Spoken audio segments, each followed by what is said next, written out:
पाक England T20 series का 5वां मैच। शाहीनों के 145 रन हदफ के ताक़ुब में मेहमान टीम की नपी तुली बैटिंग जारी। पाकिस्तान की बॉलिंग लाइन ने एक बार फिर मैच को दिलचस्प कर दिया। हदफ के ताक़ुब में इंग्लिश टीम के 6 खिलाड़ी पवेलियन लौट चुके हैं।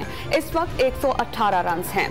कौमी सलामती कमेटी ने ऑरियो लीग की तहकीकात के लिए आला इख्तियाराती कमेटी तश्कील देने की मंजूरी दे दी। सरबराही वज़ीर दाखिला राना सनाउल्लाह करेंगे। साइबर सिक्योरिटी से मुतालिक लीगल फ्रेमवर्क की तैयारी की हिदायत। सरकारी कम्युनिकेशन के महफूज होने को यकीनी बनाने का जायजा लेने पर इत्तेफाक।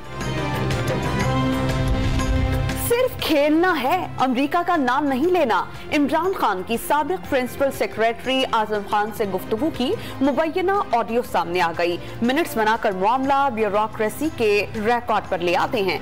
साइफर के मामले पर आजम खान का मशवरा। बहरहाल ये गैर मुल्की साजिश तो है, इमरान खान का जवाब।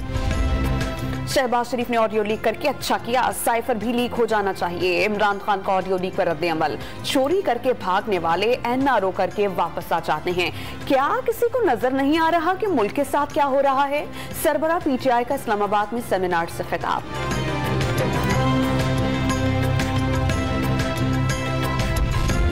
और लाहौर में TikToker chairman Pakistan cricket board की कुर्सी तक जा पहुंचा। टिकटॉकर PCB के मुलाजिम का मेहमान था। कवायद व ज़वाबित की खिलाफ वर्जी करने वाले मुलाजिम के खिलाफ इंक्वायरी का फैसला।